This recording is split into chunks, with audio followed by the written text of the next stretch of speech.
Yo les postes, bienvenue dans cette nouvelle vidéo. On va évoquer l'actualité football de ce mercredi soir. Il y a beaucoup à dire. Neymar au télégraphe qui provoque Lionel Messi. Lionel Messi qui a été buteur avec l'Argentine, doublé d'Angel Di Maria aussi, ancien joueur du Paris Saint-Germain. Un but exceptionnel de Léo Messi. Ça nous a rappelé le but contre Boateng, vous savez, en 2015, en demi-finale de Ligue des Champions, où Lionel Messi avait fracassé Jérôme Boateng. Et très clairement, ça nous a rappelé ces moments-là. Alors Neymar au télégraphe. La Coupe du Monde est mon plus grand rêve depuis que j'ai compris ce qu'était le football. Avec Messi, on plaisante parfois sur le fait de se croiser en finale. Je lui ai dit que je serais champion et que je gagnerais contre lui et on rigole beaucoup. Mais est-ce que c'est une plaisanterie? Non, je pense pas que Neymar le prenne sous le ton de la plaisanterie. Très clairement, Neymar veut gagner la Coupe du Monde.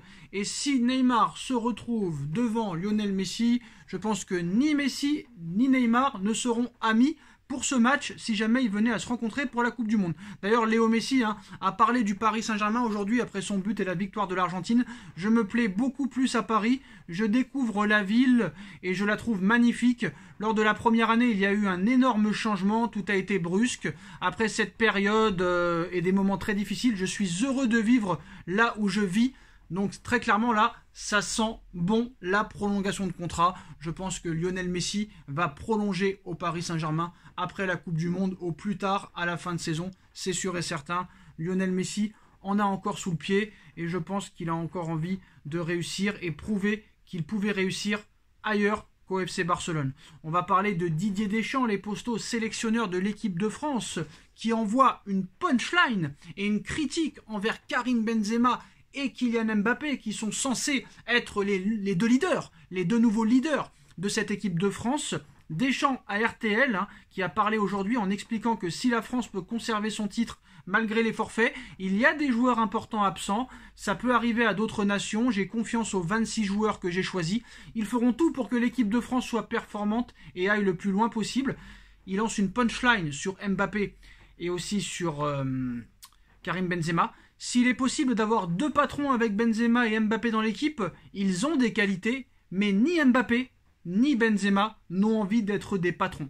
Que ce soit des leaders offensifs et décisifs, oui, c'est le rôle des attaquants, mais en aucun cas, ce ne sont des patrons. Et ils n'en ont pas l'envie. Alors, est-ce que très clairement, Benzema et Mbappé ont dit à Deschamps qu'ils n'ont pas envie d'être des patrons, ou c'est Deschamps qui le pense? Ce n'est pas la même chose. Parce que si c'est Deschamps qui le pense, et que c'est pas Benzema et Mbappé qui lui ont dit, là très clairement, je ne sais pas comment Mbappé et Benzema vont réagir par rapport aux propos de Deschamps. Par contre là, si c'est les deux joueurs qui lui ont dit, c'est plus la même. Mais là très clairement, j'ai du mal à croire que Mbappé et Benzema ont dit à Deschamps, nous on n'a pas envie d'être des patrons. Donc très clairement, je ne sais pas comment Mbappé et Benzema vont recevoir la chose et vont très clairement le débriefer. On verra ce qui se passera dans les prochaines conférences de presse, si les deux joueurs parlent et si la question leur est posée à ce sujet.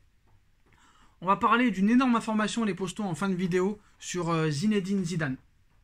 Restez branchés, restez concentrés, ça arrive dans quelques minutes.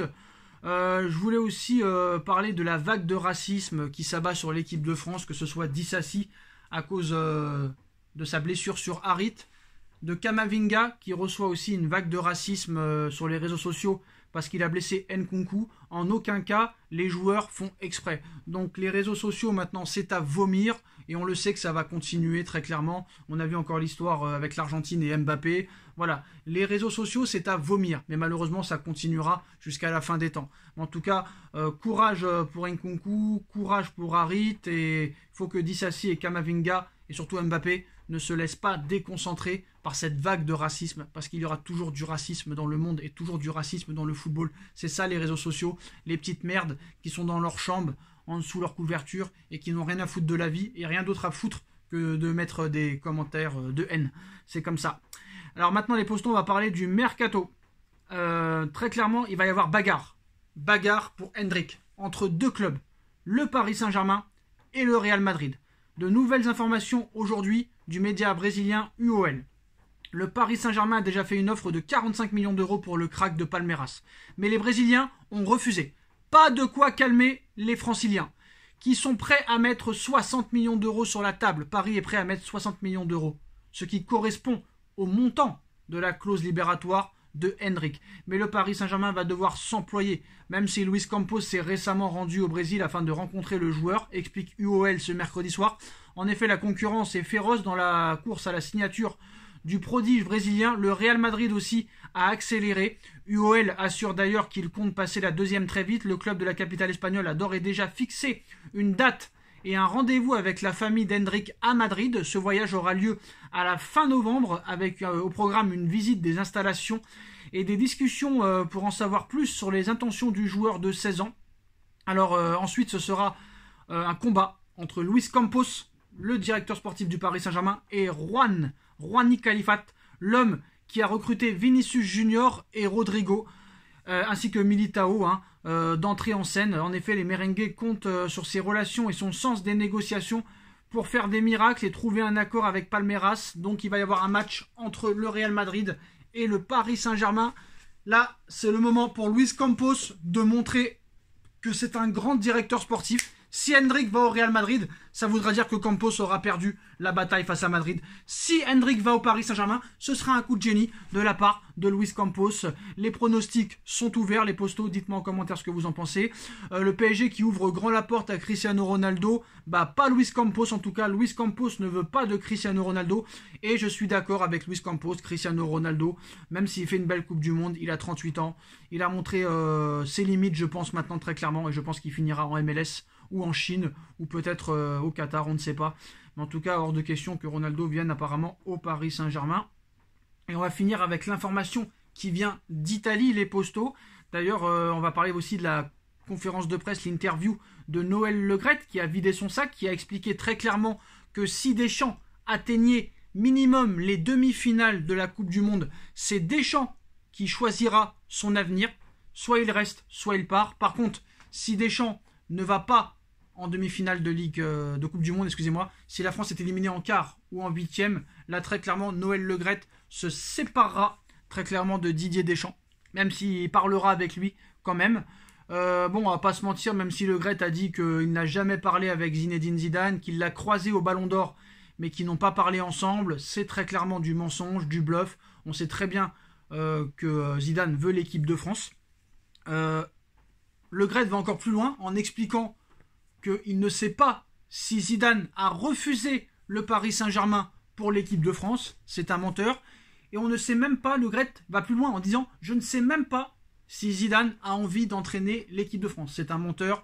On sait que Zidane a refusé le Paris Saint-Germain pour l'équipe de France. On sait très clairement que Zidane rêve depuis très longtemps de l'équipe de France.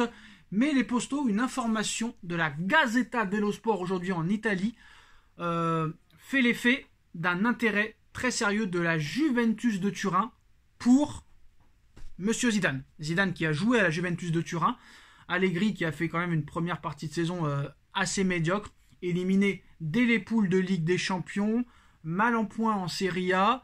Voilà, apparemment la Juve penserait à se séparer de Max Allegri. La priorité et le rêve de la Juve serait Zinedine Zidane. Est-ce que si Zidane ne va pas en équipe de France et que Deschamps continue, est-ce que Zidane pourrait accepter la Juventus de Turin? Allez savoir, les postos, c'est l'information du jour. Dites-moi en commentaire ce que vous en pensez. On like, on partage, on commente, on s'abonne et on se retrouve très vite pour une nouvelle vidéo, les postos. Tchuss.